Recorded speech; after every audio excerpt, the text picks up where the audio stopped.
This is the Hunt Quietly podcast.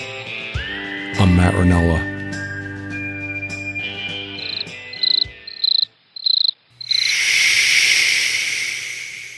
Things go right, or you have kids and you arrive really late because everything went wrong. Yeah, In between.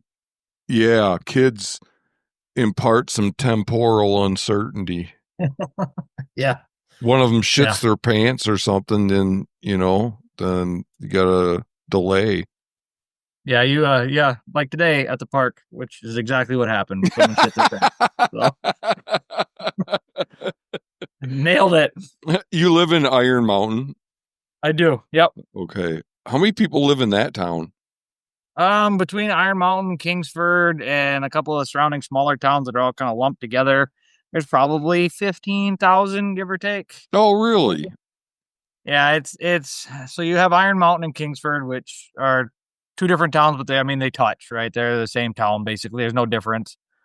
And then you have Minneapolis and St. Paul. Yeah, but significantly smaller. And then you have towns like Aurora, Niagara, Quinnipiac. They're all old mining or mill towns. And so there's half a dozen towns with satellite towns around it. So I was born in Aurora, Illinois.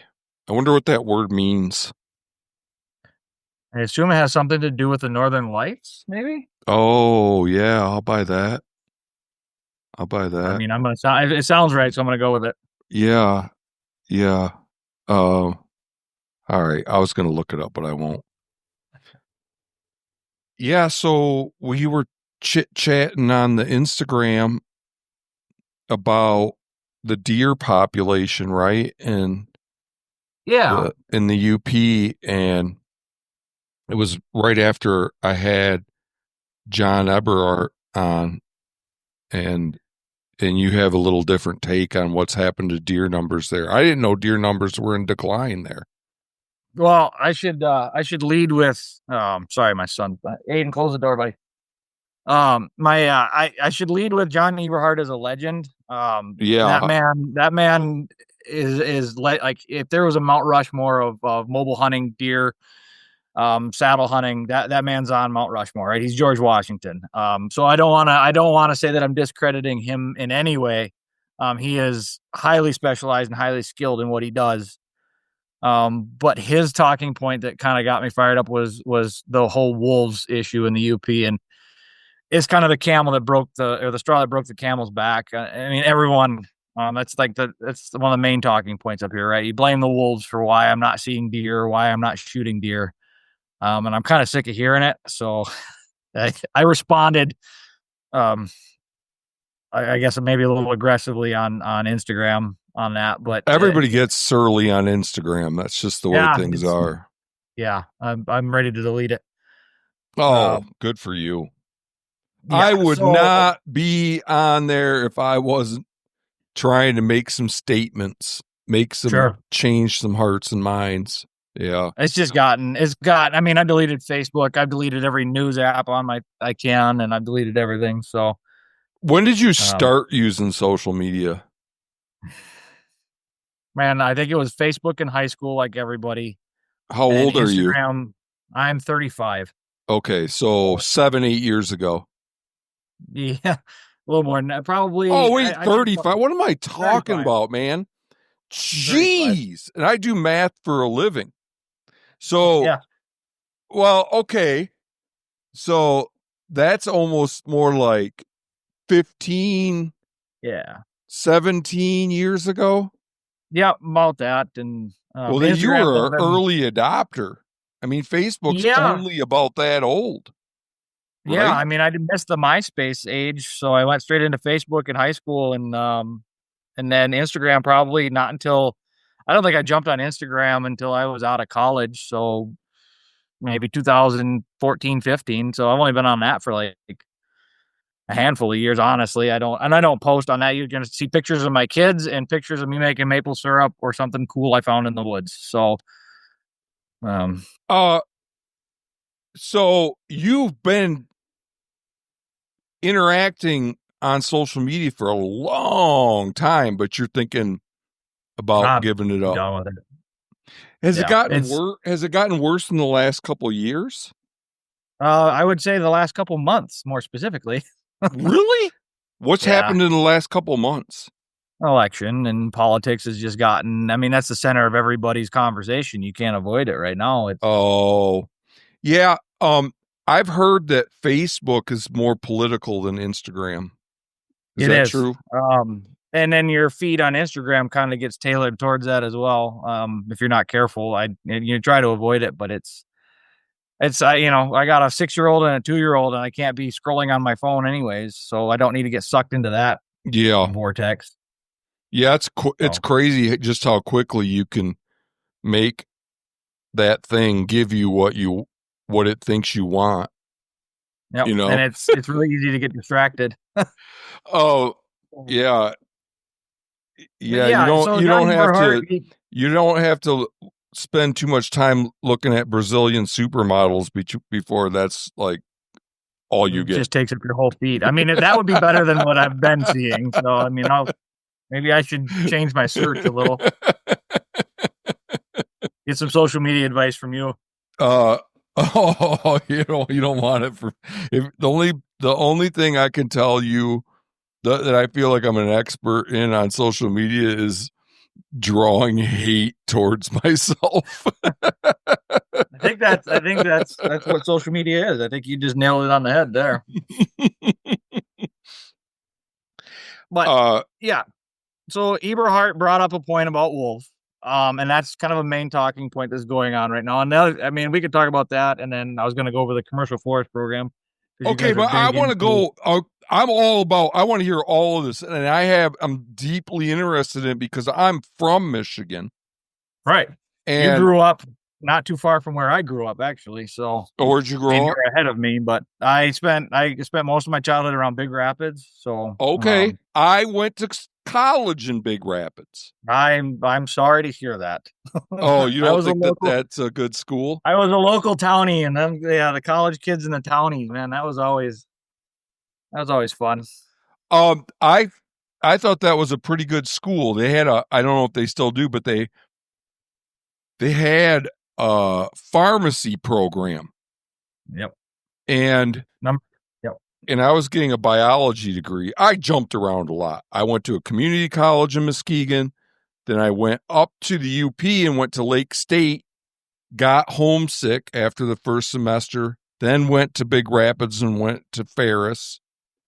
Then the degree I wanted wasn't at Ferris, so I figured out, like, after I refined my career goals. So then I went to Michigan State. But man, I enjoyed living in. I lived in what was the name of that town? It's not even a town. I lived like 15 miles out of Big Rapids in some little Chippewa Lake. Yeah. You were down by. Oh, that's where the Blue Bloods are. Yeah, you were doing pretty good down there. Oh, we rented a house on the lake. From some people that were there in the summer, but not the rest of the year. But what you don't like Big Rapids? No, I mean I've been wanting to get to the UP my whole life. Okay, I grew up down there, and we took typical family vacations up here, and I ended up deciding to go to Michigan Tech. I was gonna pursue an engineering degree or something. I wanted something up there, but it was where I wanted to go, just based on location. And I discovered that drinking beer and getting an engineering degree doesn't mix really well. And somebody pointed me in a direction of forestry, which I had never heard of. I mean, my dad and his family's down in Indiana, so there's not a lot of forestry there. And you think I would have heard of it. I grew up in the Huron Manistee was my backyard. Mm-hmm. But no one told me that there was a job where you could get paid to go out and walk around in the woods until I went to college. And I switched immediately and never looked back. And I graduated from Tech, and I managed to meet my wife there. So I kind of hit the lottery as far as that college goes. Yeah. The ratio there was, So I got lucky, and I got a degree and a wife. And, wait, is that's in what's the town where that is? Houghton. Yeah. That's up in the Keweenaw. Way up north. Yeah. Yeah. So Yeah. Okay, so when I left, there weren't wolves in the UP, or there were very, very few. Very few. And that's so they weren't introduced. They migrated naturally. They were Um, always on Isle Royal. right. Yeah. But they came around from Minnesota and northern Wisconsin naturally. I know. So by the end of this podcast, if I haven't pissed off half of your listeners, then I'll be shocked. But You're gonna piss off like 6 people? yeah, we'll be doing good. So they kind of, I believe, and you don't quote me because like I said, I'm a forester for a government agency up here. I'm not in wildlife, thank God, because that's political mess. But they migrated naturally, and their numbers started growing. And I actually had to go back, and the most recent data, we have all kinds of wolf studies, right? It's a big hot button topic. In Michigan is the wolf management and how the state needs to have management again, which I agree with. And our wolf population numbers have stabilized. A couple thousand, and it depends on who you ask. You ask the hunters around here, there's 10,000 wolves. If you ask the biologists around here, there's more like 2,500, give or take 3,000. I don't quote me on that, but yes, there are wolves in the UP, and they've done every study known to man. And Are they throughout the UP? Yeah, it's solidly from east to west, north to south, and the packs move around. And we've mapped the packs. We have collar data on all the packs, and we can actually GPS map them, and you can see when we print the data. You can go on and look, and you can see the movements of each pack and how they stay in their area. But there's several distinct packs around, and they won't generally cross lines, and they won't move unless something happens. When you say we, you mean the DNR? Yeah, I guess okay. I guess I outed who I work for. I should be careful with that. Okay. Well, yeah. Well, when you said we, I just thought you meant your state, but now you did out yourself. Yeah. Well, you have to do some fancy editing here. So they've done lots of studies. The wolves have an impact, and I'm going to send you some links, and you can put them up on social media if you want. There's a predator prey study that was wrapped up in 2019. We've done plenty of papers. I got a paper here right in front of me from 2021, written by a couple of DNR employees. It's factors limiting deer abundance in the Upper Peninsula. I mean, it's a document that speaks directly to the issues that the deer face up here. And it's a very unique landscape. I mean, if you want to talk the history of the Upper Peninsula, a couple hundred years ago, we came in and logged the whole thing, right? We clear cut it, wiped it out. And it was white pine, right?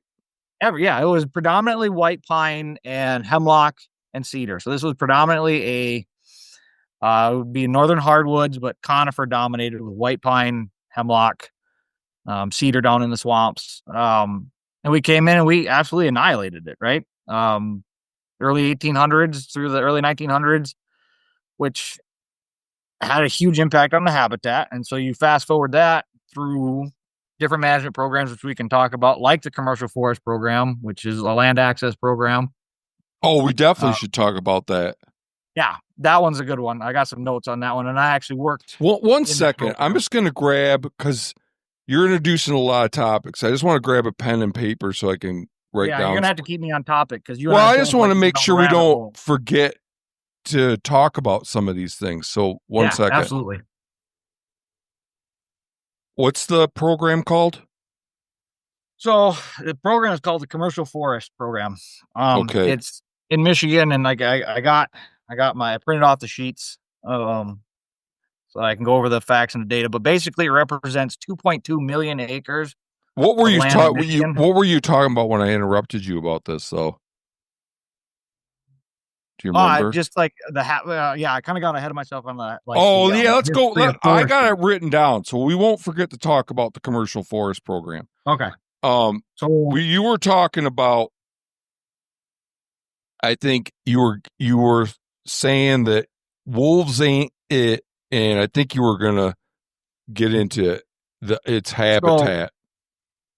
So the factors facing the deer in the UP are unique, kind of this northern tier where you have severe winters, you have limiting habitat through management, which is kind of where I was going. You had a landscape that let's say advanced. Let's bring the timeline forward to the early 1900s. That was pretty much regenerating, regrowing. So you have young forest, really good for deer. You have deer numbers bouncing back. You have, Sand County Almanac was written around that time. You have conservation efforts being made. You start bringing a deer back, and you have really good habitat in UP. You have young growing forests. They need their edge habitat species. They need the young forests. And you can bring that all the way forward to like what was the heyday of deer camps? I mean, 1950s, 60s, 70s. 80s in the UP, everyone in Michigan had a deer camp in the Upper Peninsula. Everyone, yeah. Where I grew up in Michigan, everybody, quote unquote, went north to hunt deer. Right, and they were big deer. I mean, we have a book. One of my coworkers got what's called the buck poll in Iron County, in Iron River specifically, where they had the newspaper clippings from every year of the buck polls, all the pictures of the bucks taken and numbers taken. Someone had written that in a newspaper and saved it all the way going back out of 1920s, all the way to they stopped. I mean, I think they stopped looking at that in the early 2000s. Wow. And you can see. Wait, this is from one camp? This is from one town, from Iron River. Oh, one town. So everybody bring their deer into town. Yep. So everybody gets their picture and they take the measurements and all that. And you could see the size of the deer. I mean, they were big bucks here. There were. Everyone knew it. Everyone hunted them. And it started to really change in the 1980s. And we started looking at my coworker and I started looking at, well, what changed in the 1980s? Well, in the 1980s, they introduced baiting to the UP. Oh, there wasn't baiting? Not before 1980. Really? Yep. So in the 80s, they introduced baiting, and you can almost okay. So I started hunting in 82 in the Lower Peninsula. And we used bait there. Was it that it had just gotten legalized, or was it that in the Lower Peninsula you could bait? I don't know about the lower, but I do know that baiting was legalized in the 80s in the Upper Peninsula. This is before my time, so I'm having to go off of. Okay. Hunters. I'll be interested to hear how you say that factors in, but go ahead.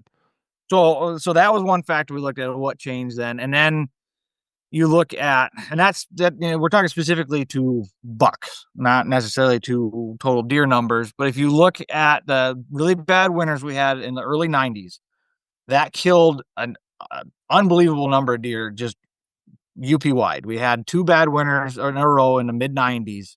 And it wiped everything out. It was brutal. And then it happened again in the 2000s. So when you're looking at factors that impact, like I said, like the factors of deer abundance in the Upper Peninsula, you have to look at, we have severe winters, we have limited habitat, and we have hunting pressure, and that all has different impacts on different aspects of the deer herd. And you have predator pressure. Like I'm not saying wolves are vegetarian; they don't eat deer. They do. But my argument is that wolves are not the impact that everyone wants them to be or thinks that they are. Mm-hmm. They've done the studies, they've done the paperwork, and I'll send you the links. They actually have the Discovering TV show up here did an interview and interviewed the professor from MSU that was in charge of the study. And he talked about it. And I rewatched the video, and the numbers that jumped out at me as far as wolves is that the study they did, the deer that were predated by wolves was only 4% of the mortality. Okay. Of the deer that were killed of the study, and this is all you can go on publicly sourced documents. They did the study and they determined that fawn predation from wolves was somewhere in the 3%. Mature doe predation, they accounted for 8.7% of mortality in that study was from wolves, but they cut that in half because of those deer that were killed by wolves. They were going to die of starvation anyways. They were in starvation mode. They were weak. They were sick. They couldn't move. So that's 8%. So that's 8%, but cut that in half because of that 8%, because you can look at the bones of deer, and once the marrow is gone, once their body starts to eat the marrow, they're walking dead. Oh, I meant 4% of the does that were killed weren't starving, right? Weren't starving. So like but didn't you say 3 or 4% of the fawns? So the fawns during the year, outside of winter, about 4% of fawns were killed by wolves. Oh, I see. Yeah. So 4% of the does, 4% of the fawns. Right. And then of the bucks, it was a higher percentage of the bucks that were killed. I believe the mortality, I'll rewatch the video. It's somewhere in the teens on the bucks that were killed. Jeez, why is that? Because they get run down during the rut? Yeah, I mean, you're running yourself ragged, and wolves, they're not going to go after a healthy animal, right? This is known. They don't go after the healthy animals in the herd. They're going after the weak and the sick. So after the rut, a buck's got no fat left. He's been running around. He's worn down. Yeah.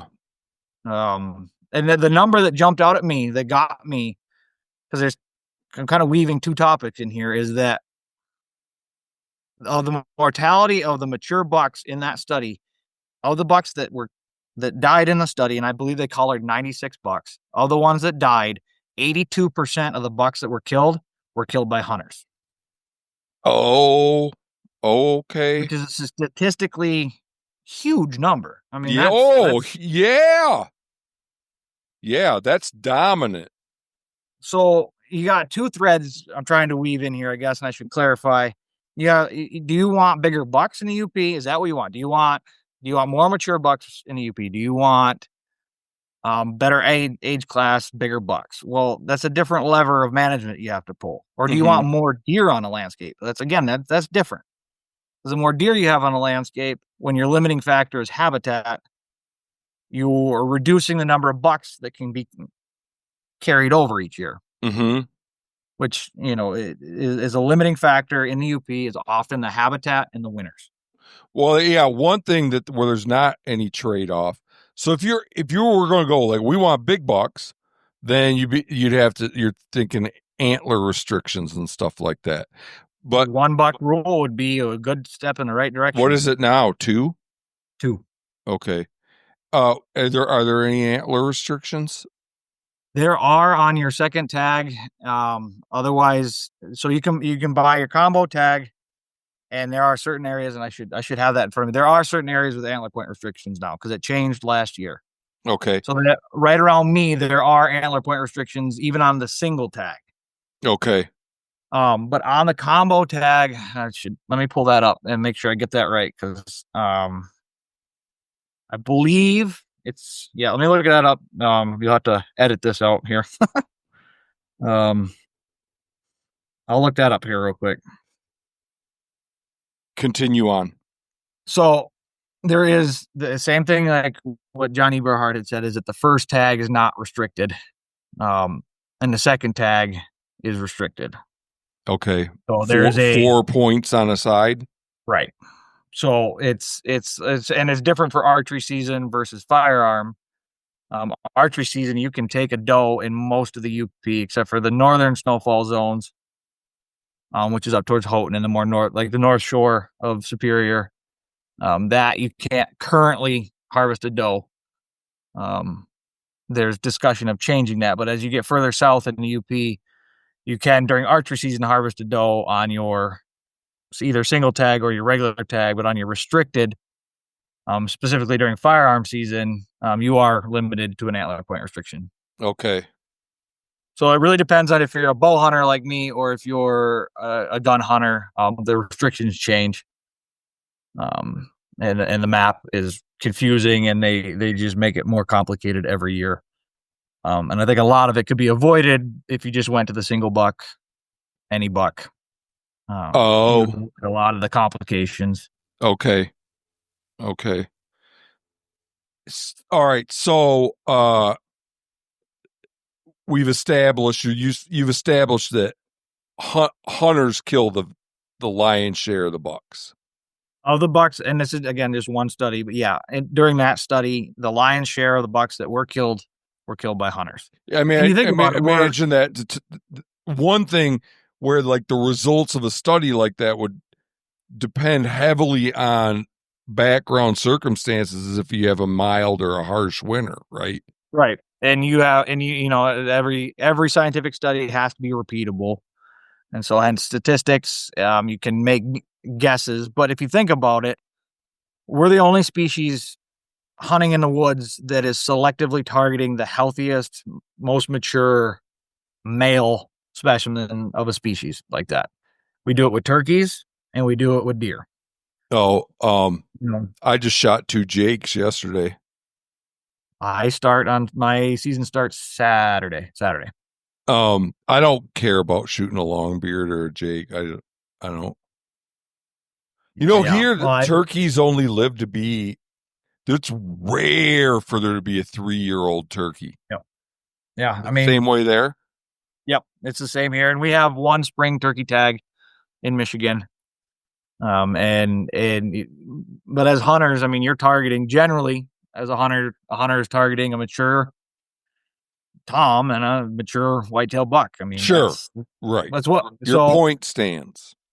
So there's two camps you can argue. It's you always got to ask these people that want to make changes. Okay, do you want more deer on the landscape? Well, okay, we need to do some habitat work. We need to do some improvement because I've established winter kills the majority of the deer in the UP. And what has kept them alive up here for a long time? All right, so in this study, in this, I just want to understand, in the study you just cited, 82% of the bucks were not killed by winter, they were killed by hunters. So was the study just not taking place in the winter? It was multiple years. This study's been going on for years. Oh, okay. So it just happened to coincide with a span of mild winters then. Yeah. So we had rough winters in 14 and 15 that killed a lot of deer. And since then, 2019 wasn't bad when they did this last round of study on the study. Yeah, the last round of bad winters. That was when polar vortex was a term that was invented. Was 2014 and 15. Because I remember I just graduated college and a polar vortex parked its butt right above me, and it got down to -50. At times. Ooh. So that is butt sniffing, nipple grabbing cold, man.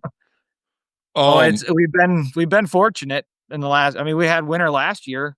Last year we didn't have snow, so 2003 into 2023 to 2024. No one up here. My wife's grandmother's 90 years old, and she'd never seen Christmas without snow in 90 years up here. And during the winter of 2023 into 24, no snow. So even though you grew up in Big Rapids, your grandma grew up in the UP? My wife's family is up here. Oh, I see. Okay. Yeah. So winters are the major limiting factor for deer numbers in the UP. A way we can kind of help them is through what's called deer winter complexes, which is cedar swamps and more specifically hemlock stands. They're called deer winter yards. So historically, the deer herds in the UP had migrated from a lot of those northern snowfall zones, like Lake Superior edge. You can kind of think of the UP and break it into like 3 bands. You have the northern snowfall band where it gets the lake effect. You have the mid snowfall band, which doesn't get it quite as bad. And then you have like where I'm at in Iron Mountain, we kind of call it the banana belt, where we don't get that lake effect snow from Lake Superior. I see. A little bit shelter. Okay. So historically, the deer, they're migration corridors. There's historical, people used to hunt them. You hear stories all the time. Really? Yeah. I grew up there and I didn't know there was a deer migration. That is freaking sweet. How far do they go? We would have deer migrate from Marquette to, here. So you're talking a couple hundred, you're talking a lot of miles. You're talking southern Marquette County all the way down to where I'm at, and 200 miles. Some of that, and people would hunt those. Yeah, there's stories. Wow. There's stories. People would sit on these migration corridors, and it was just constant deer. Whoa! Nose to butt deer on these corridors. Whoa, that is so cool. Who's ever heard of a whitetail migration? I did not know that anywhere else, but it's and very unique. It still happens. It is. much more limited now. Because there's fewer deer. Fewer deer, and our habitat is fragmented now. So, oh, okay. You have management going on that is starting to impact our deer winter yards. They're starting to shrink. Why is that? Logging practices, okay. Forestry growth in towns, and there's more people here than historically there were, and you have impact on the habitat. And then this isn't a migration like you think of waterfowl that it's ingrained in them. This is a taught migration from doe to fawn. Like they don't naturally do this. The fawns don't know where to go unless their mom teaches them. Unless they're taught. So when you start harvesting some of the more mature deer, or you have these bad winter kills where even the ones in the deer winter yards are starving, you lose that generational knowledge. The lack of institutional know-how. Right. Yeah. Right. So as the older generations are wiped out through natural and unnatural causes, you lose that trend. Oh, yeah. But it still happens to some degree. It does. And it really does depend on the winter. The more severe the winter, the more it seems to happen. But deer herds, and we've studied, I mean, there's people in camps that have studied and watched these deer. You have deer herds that return to the same wintering yards every year. But if you talk to your Joe Schmo Youper, he's going to be like, man, the hunting used to be so good. These freaking wolves. And that's okay.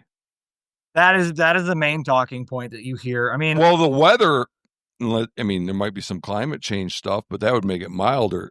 That hasn't changed. So it's got to be the habitat, right? Like it's just more mature, more mature and more fragmented. Is that more mature and more fragmented?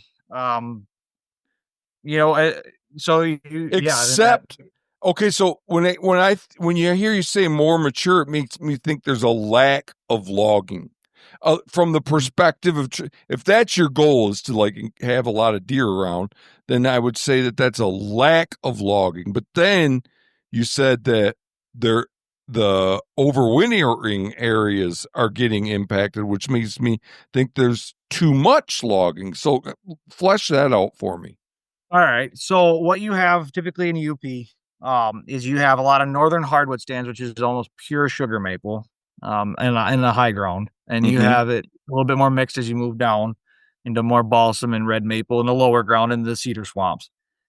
And then you have a huge component now that we never had historically of aspen stands. So pure aspen, which would be like popple. What caused that? Nobody knows. Oh, logging. Okay. So, well, I don't remember the historical percentages, but right now we're at about 46% of the UP is aspen stands. Okay. And historically, more than 50% of the Upper Peninsula was conifer. So over 50% of the UP used to be conifer. It is now these solid aspen stands, which is not quality habitat for whitetails. Oh, it isn't. There's nothing in there for them to browse on. There's high snow. There's no cover. There's no thermal cover. The branches are all too high. Yeah. And there's no, I mean, you have it's a completely different habitat. It's great for grouse and it's great for other species, but for deer specifically, pure aspen stands it has almost no value, especially in the winter. They're just so is it a matter that it just has to go through succession until those get displaced? It really has, it boils down to politics, money, and land management, which never mixes well. You never want to mix wildlife management with politics and money. No, but I'm just saying, will those aspen stands, like as through the successional process, be displaced by something else? No, we are maintaining aspen on landscape. Oh, through management intentionally? Yes. Okay, tell me about that. So it's a very quick growing tree, very easy to manage. You can clear cut it, let it grow for 50 to 60 years and come back and clear cut it again. Oh, and is that for the pulp industry? It is for pulp. More specifically, we have a couple of like LP factories up here. So, OSB, Smart Siding. Oh, There's several OSB mills up here that we feed. And same thing with the northern hardwood. We have a couple of paper factories, paper mills, and then we have a huge sawmill industry with hard maple. Okay. There's a couple. I mean, timber industry is the biggest industry we have in the Upper Peninsula. We have everything from softwood 2x4 mills to veneer mills. But generally speaking, a significant portion of the UP is now aspen, just due to management practices. Okay. It's a financially there's a lot of advantage to growing it financially. It's a quick growing, easy to manage, easy to cut. Are they planting it? Nope. You cut it in the winter and it comes back like grass. Okay. Then why are the hemlock cedar overwintering areas shrinking? Couple reasons there. You have more private land ownership in those areas than you had historically.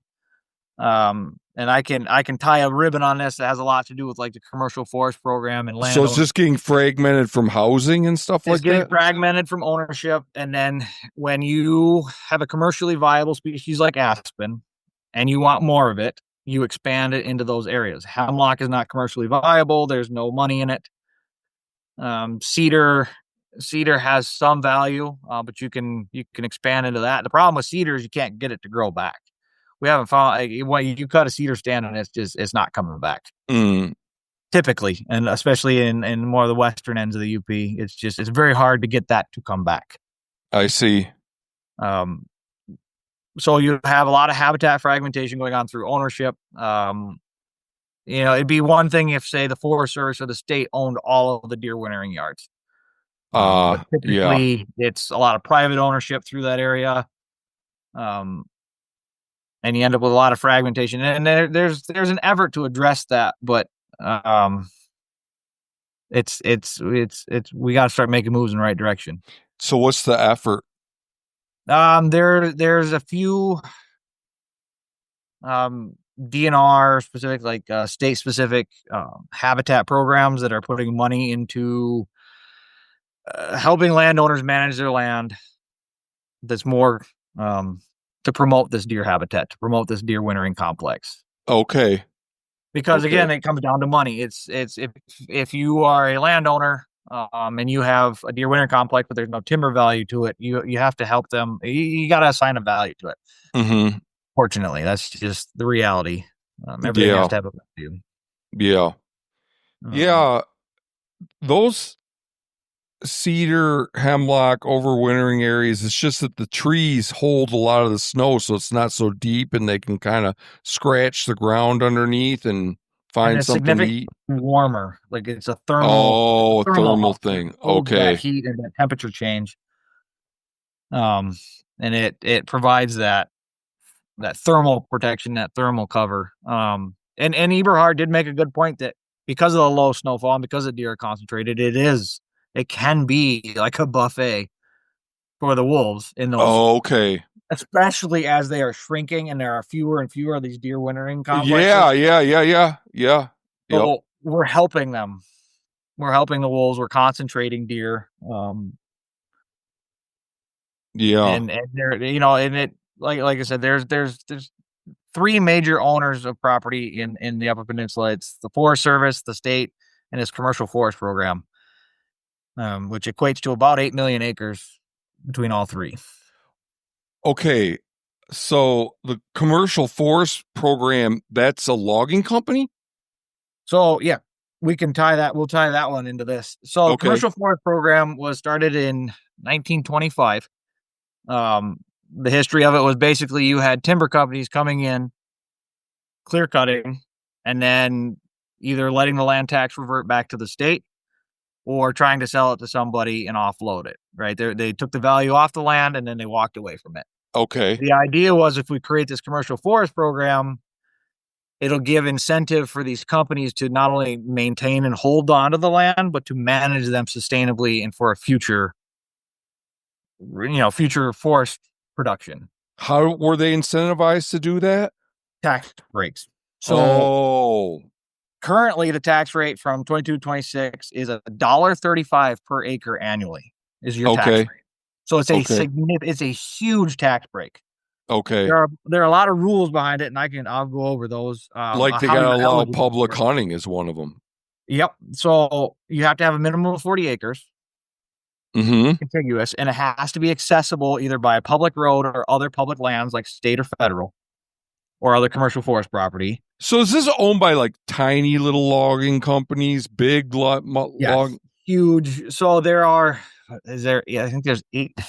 I have it written down here. There is, I believe, 1,800 different landowners in the state of Okay. Michigan. So 1,800, and that includes families, corporations, and individuals. So you have Okay. everything from huge timber companies like Lime, GMO Threshold, Sage and Verdant. These are huge. These are timber companies that are stock traded companies, and their value is their timber. Okay. So they produce dividends to their shareholders through timber management every year. And so that's the majority of the landowners is these timber companies, and they're required to have a management plan that is approved by the state. And I see. once it's a program, in order to unenroll the land, there's penalties, there's taxes, there's fees. There's a lot. We incentivize them to keep the property in the program and managed through their forest management plan, which has to be approved by a state forester. Okay. Um, so there's three of those. I did the job for about 6 months a Three couple of years what? ago. There's three state foresters that oversee this. Oh, I see. But so can these guys just be raising aspen or not? Depends on their management plan. It depends on what we agree to and what we approve. So Okay. if the and this goes back to being a forester, you have certain habitat that grows really good aspen. It's good aspen, and you have habitat that grows the ground that grows really good sugar maple. So it Okay. really depends on the land and what the landscape. It's very specific to the landscape, and it's a management plan that it can't just be for timber production. It has to include best management practices for lakes, rivers, streams, fisheries, wildlife. Okay. So all these are factored in these management plan documents. I mean, they're pretty thick. They're several chapters long, and you have to address each aspect of there's an archaeology section. You have to make sure that there's no archaeology hits. You have to make sure that there's no endangered species and how to mitigate and address those. So it's a in-depth management plan. So once a landowner enrolls in this, how long does the contract last? Typically, a management plan is 20 to 25 years, but once they're in, they're in. There isn't a sunset on being in the commercial forest plan, but you can remove land from it. There's just a lot of taxes and penalties. Oh, okay. Um, So they tend to stay in for a long time. for a long time there during COVID, when I was doing kind of in that acting role, is the worst I've seen land taken out. And that was typically because at the time timber value was low, so it was easier to sell a 40 of land and make that profit and that dividend for your company than to By try and manage selling the timber by land. selling the Okay. land. The Okay. people that were purchasing it would obviously have to pay. There's a calculation. It's like 7 years of back taxes plus penalties and fees. But there was plenty of people willing to pay that during the COVID times to get out of the city. Is kind of what. And then they would build cabins on that or Yep. And so houses. we did see a reduction in the commercial forest lands during that time, but we're still sitting at we're pretty close to 1.8 million acres of it in the UP. Oh, wow. And you can hunt all that. Yep. So couple of I'll just kind of go over, and this you can find online, but I can go over the sheet a little bit. The commercial forest land can't be used for agricultural, mineral, grazing, or industry, develop recreation, residences, or developmental purposes. Owners cannot take any action that would intimidate hunters, such as posting no trespassing or private property signs. Um, you have to have 40 acres, and it has to meet our requirements for productivity and stocking. So that's kind of more timber specific. And it has to be open, walk in only. You can allow vehicle access, but you don't have to. But walk in access for hunting, fishing, and trapping. That is sweet. There are rules that the hunting, fishing, and trapping community has to abide by, and it's one of those things that becomes a purview of the DNR's law enforcement division to enforce, but you can't leave structures up. You can't technically you can't even leave stands or blinds up for hunting overnight. That's kind of you're not supposed to, but it's one of those things. It happens, but you're not Mm-hmm. supposed. But yeah, it's basically a program that allows these landowners a tax incentive, great tax break. We get the land managed for timber production and wildlife habitat, and it's open to the public for hunting, fishing, and trapping. That's sweet. That's And great. it's 2.2 million acres total across the entire state of Michigan, with 1.8 of that being in the UP. Okay. So combine that with the Forest Service, the two national forests we have that are about 2 million acres, and the state land up here, you're looking at a lot of acres. I mean, you Yeah. pull up a map of the UP, and there's like I said, I hate drawing attention to it up here, but there is a lot of opportunity. When I was going to school up there, and my brothers continued to go to school up there, so I spent 3 years up there, a lot of time. I just remember there's just a lot of areas where it's like, yeah, it's public, man. There ain't anything on that. Like, like, or very few deer. This is in the east. I won't argue that there are areas with low deer numbers. Full stop there. I mean, the area I work in, there are areas that have very low deer numbers, but that is different than saying there are no deer. No, you're right. Absolutely. We ended up getting permission on this farm, just south of Sault Ste. Marie. This guy gave us permission for a few years, and then he kicked us off because he gave permission to his mechanic instead. But we killed quite a few deer on that farm, and we had it in our head that was way more productive hunting than just going off into the woods somewhere. But and I'll be careful not to say specifically where I hunt, but there are areas where I hunt that I see more deer than I'll see when I go downstate. Oh, really? That's cool. That is awesome. Do you ever go way back in, like 2, 3, 4, 6 miles off the road, or you? That's my job. Yeah. Yeah. So when you're hunting, you're getting back in there. Depends. Hunting wise, I do have areas. No, okay. Well, you said that's my job. You meant like that's what you do for a living, like when you're timber and I still cruising. find deer back there. But as far as hunting goes, I have areas that I would say my longest walk in would probably be 2 miles. Okay. And that's just it's the access point limits you to one area, and I mean if you own the private property around this area, you'd have easier access. But it's ever since I moved out here in 1997 out to Montana, I've always wondered what it'd be like to go move back there and take kind of a Western hunting approach to Michigan. Oh, spotting and stalking. I spent some time. I don't mean that so much. I don't mean because I mean like packing in. Could you pack in somewhere and hunt deer? There are areas. You get up into the Porcupine Mountains. You get up into the more northern sections of the Upper Peninsula, and you can get where you're packing in. Really, and setting up a tree stand way back in there. Yeah, where I work and the areas I hunt. I mean, that's it's cool. A little bit more accessible. It's there's a lot of. I mean, there's roads everywhere. I mean, at this point, roads and a 4-wheeler can get pretty much anywhere. The nice thing about the commercial forest, like I said, is that it's roadless. It's a lot of it is it has a gate. You're not yeah. Which I enjoy. I really like commercial forest, and that it's nice because you have the concentrated national forest and you have the concentrated state land, and in between you have a nice scattering of the commercial forest. So it's nice. It blends across the UP, and you end up with a lot of area that there's no. We're very lucky up here to have the access that we have for sure. Yeah.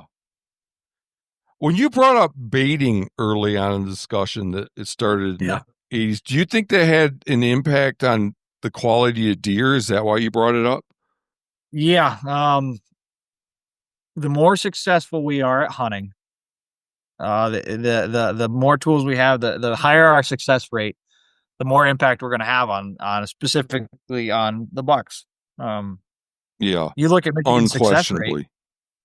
You look at our success rate, and this is statewide, and this is a couple of years ago, but our success rate is in the mid 40%. So Wow. you have almost half of the people that go out to hunt fill their tags. You look at Wow. Iowa, and Iowa's in the teens. I mean, I'm maybe that's apples and oranges, but if you're talking about a big buck state, you look at our success rate compared to theirs. We are 4 times more likely, or twice as likely, I guess, twice as likely to harvest a buck. Yeah. Now a lot of them are spikes and forks, where in Iowa they probably right only shoot. It's just I think a lot of it has to do with the culture of Michigan. A lot of it has to do with this shift in hunting to make things easy. Yeah, hunting is supposed to be hard. I couldn't agree more with that. It's supposed to be it's supposed to be an activity where hard work pays off. Unfortunately it's become an activity where technology and paying for access pays off too often, in my mind. Well, it's finding that cheat code or finding that easy button. Yeah. It's I'm gonna get my deer at all costs. It's all about get my deer so I can get back in, and this is where we're gonna get into making people upset. But I don't care. That's like all I do. It's all about I got to get my deer so I can get back to deer camp and drink my beers. It's all about I got my buck. There's no woodsmanship anymore. There's no now there aren't there in the last 6-8 years new rules on baiting because of the concerns about chronic wasting disease? Downstate in the lower peninsula, there is no baiting. And give it enough time, and I think people will start to appreciate that. We're kind of on that it's been around for a while. People are starting to see the bigger bucks. The problem is you still have a lot of people baiting. You still have a lot of that down there. Yeah, I mean, you have a so lot for a while was you could bring in a 5-gallon bucket or something like that, wasn't it? 2 gallons is the max you're allowed. Oh, so they still can do that? No, not downstate. There's zero bait. None. It's illegal. Okay. None. And where you are in the UP, you can bring in 2 gallons. Yep. In the UP, you can bait. And what I brought up about the 1980s is that you can see the buck quality consistently drop from year to year. Okay. To year. And you watch it. And I think, obviously, the more successful you are, the more pressure you put on the mature bucks.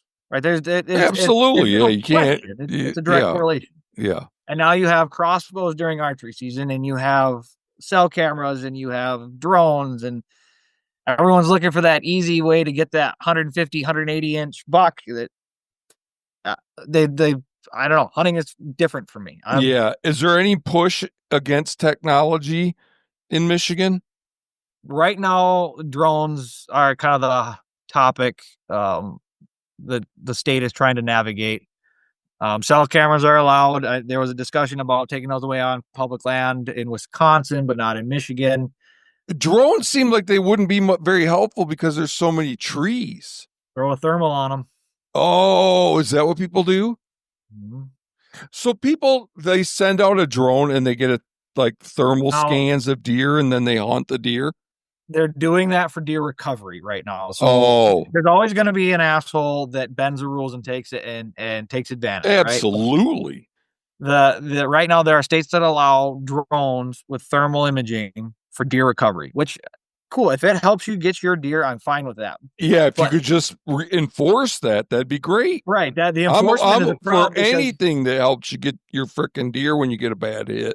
But the enforcement becomes a problem. Like, I mean, somebody's always going to take advantage and take it to that next level because, like you talk about on your podcast all the time, I've got to get those likes and shares, got to get that big buck. That's money. That's likes and shares. That's value. So people will do whatever it takes to bend the rules to get that deer and that value that comes with it. If you were gonna use a drone to improve your hunting where you live, how would you use it? I'd be doing flights over the thickets and the swamps that I can't get into without bumping deer out of. Just to find out exactly where they tend to delay. And I using it, and boy, yeah, I mean, you could easily use a drone with a thermal camera on it and fly above the treetops, and you could locate where those big bucks are bedding. Well, you wouldn't know they were big bucks.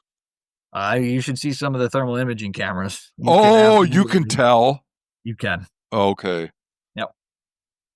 Yeah. I mean, technology's gotten so good now that, yeah, I mean, you see a lot of people. I mean, you can even get a thermal camera, and I mean, they're going couple $1,000s for a good one now, right? A thermal scope. Mm-hmm. Yeah, I mean, that's and this long range shooting, and these rifle scopes now, and like that, adjust automatically the yardage and the wind and all that. It's too far. It's too much. It's too much. And it's funny because my response to that situation, as the technology gets more advanced, as we get more technical, more that way, I go further back. So I switched last year to a recurve. Oh, did you really? Oh, good for you. Did you get a deer with it? I did. Oh, no, that's awesome. Good for you. So the more the technology advances, the more I want to reach further back, because you learn so much more about deer when you're 10 yards or less. I bet. Everyone else is done hunting when I start hunting with that stick and string. Yeah. It's made me a better hunter. It's made me pay attention. It's woodsmanship skills. Yeah. What are some of the subtle things you picked up? Well, I start paying attention to what's on the ground. I start reading the sign again. I figure out what's fresh and what's not. I've never paid attention enough to tracks until the last few years to know how old that track is and figure it out. And I have the advantage of my job lets me walk around in the woods, so I get to practice these skills even without a bow in my hand. Yeah. But just tracking and reading sign and reading the land. I mean, it's the way our grandparents hunted. It's the way, yeah. So you're hunting out of a tree. I am. Yep. Okay. That's tough hunting without bait. I grew up hunting over bait when I lived in Michigan. But just to go in the woods and be like, all right, this looks like a bit of a trail. I'm going to set up my tree stand here. And you get it wrong more than you get it right. I don't know how many times I've set up and I'm 20 yards wrong. Oh, really? You know what I mean? I set up and, if I had been in that tree over there, I'd have had them. Or I shoot a lot of does. I will say this, when it comes to Michigan, we opened up to where we have 10 doe tags in the. Really? Yeah, you can get up to 10 doe tags in the Lower Peninsula and portions of the Upper Peninsula as well. So that doesn't make it seem like there's not many deer up there. Yeah, again, it wasn't that way when I was there. Well, and now we're getting into the other issue is that actually, because again, and this goes with deer hunting culture in Michigan, no one wants to shoot does, right? There's a stigmatism against shooting does. Oh, my first and foremost for me is having meat in my freezer. Yeah. Well, and you would think that, but then you look at the numbers in Michigan and it's less than 5% of hunters fill a second tag. And then less than 1% of hunters fill more than 2 tags in Michigan. Okay. So the theory was that we could give out 100 doe tags to everybody. And it wouldn't matter. So it's I kind of look at it like a money grab, because it is. You got guys go out there, buy their 10 tags. That's $200. Yeah. If they want to spend their money that way and not shoot them, great. That's more money for management, right? But how many does do you shoot in a year? I typically try to shoot 3 to 4 deer total a year. Okay. Yeah, 2 years ago, I didn't get anything, so I went out and shot 3 does, and that's what I ate. Well, I tell you what, you want a hard hunt, try to hunt a mature doe with a traditional bow. Oh, She'll even school with a you every time. compound bow. Oh yeah. They're the most, that is a mature whitetail doe is more wily than anything I've ever hunted. I, Period. yeah. I wish there was a way to measure, like you got the antlers on a buck, but I wish there was a way to measure, well, look at the length of the ear on this doe, Yeah, oh yeah, something that you know what I yeah. mean? Yep. Back east they measure by weight on bucks, but if there was a way to measure doe maturity as a bragging contest with you and your Yeah. buddies, I think it would be a very different story. Yeah. No, it's true. It's true. But yeah, she is this just the most alert creature in the forest. And you'll watch them send the fawns and the yearlings in front of them. They'll kick them, they'll bump them, they'll put them in an area. If they know something's up, they'll sacrifice a family member. All right. I got one last question, unless you got more you want to talk about. No, I mean I know it was a whirlwind.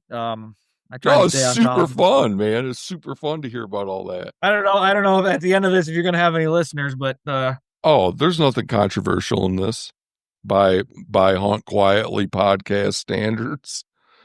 I just think people need to stop looking for excuses and easy buttons and start hunting again. Yeah. Yep.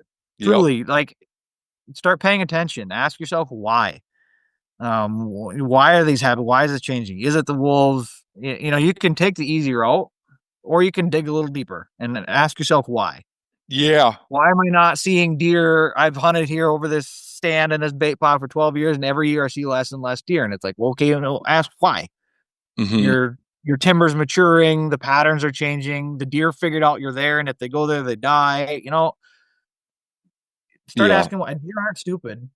So if a guy's up there in your area and he's been hunting this area, like you say, 12 years, and he sits there and he's got his bait pile, is this same guy going back to his camp every night and hearing wolves howl? Oh, yeah, you can hear wolves, but you could see where somebody be like, well, that's why, But then they don't. They're also the same people that they sit in that stand. Doesn't matter which way the wind's blowing. They're going to sit there. Doesn't matter if it's 80 degrees that day or 30 degrees that day. They're going to sit in that stand. Mm-hmm. They're not looking at the weather. They're not looking at the time of year. They're not looking at the pattern. I mean, if you're not even paying attention to, okay, this year there was acorns and last year there wasn't, and last year I had no deer, and you know what I mean? Like if you're not even paying attention to the basic movements and are you even a deer hunter? Like if you're not even learning the ecology of an animal, if you're not learning about the animal, what it moves, how it thinks, what it does, what are you doing? You're sitting in a stand waiting for a deer to come to an artificial spot that you decided that's where they need to be. Because you can see 100 yards. Yeah. Yeah. Yep. I run into people all the time. Like one last example, I'll end it. But I had a guy where I was working pull up on a side by side, crabbing about the wolves, bitching that there's no deer here anymore. I've been hunting here. My camp's down the road.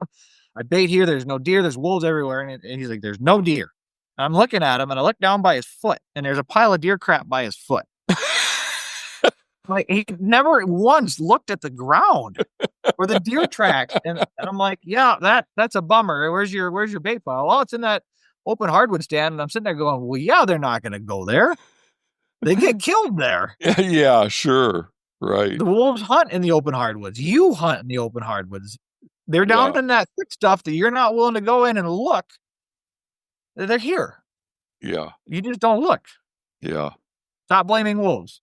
You're just a crappy hunter. Yeah. Yeah, right. That's the name of the episode. Yeah, so tell me about your syrup enterprise. Good year this year. I started doing that when we moved here. Let's see, my son's 6, so I've been doing about 5 years. I made about 3 gallons this year, which is plenty for us. And you probably give it to family and friends. I'm getting a little stingy with it now. Oh, are you? It's we give a little bit away. It's like Christmas presents or birthday presents, and I'm gonna try making jam this year with maple syrup instead of sugar. Oh, I've never heard of that. give it a try. I mean, it's my old man skills, as my wife calls them. So we're just gonna keep reaching further back here, and yeah, your post-apocalyptic skill set. yeah, I'm dust off the traps from college, and oh, good for you. Yeah, good, getting all old timey. Yep.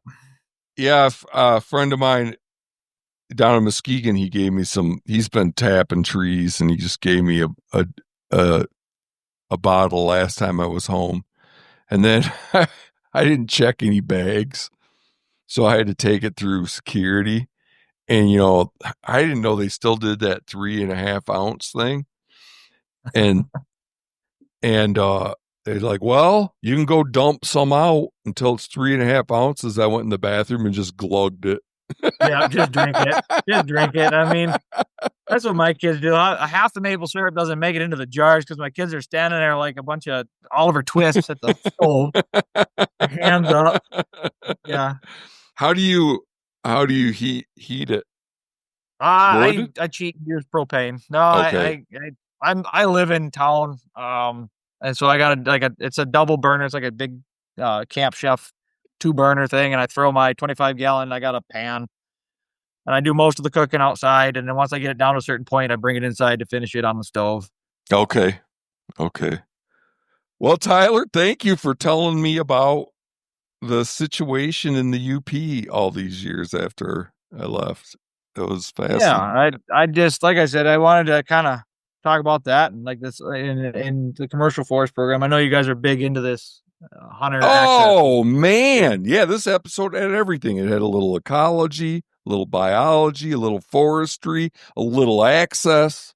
A little So I'm controversy. delighted. Yeah, a little controversy. And yeah, I'll be happy to send this stuff. I can fire off an email with these documents and some links for you too if you want. Yeah, sure. Please do. Look into that stuff. All right. Well, let's keep in touch. Sounds good. Thank you. Have a good night. You too. Bye.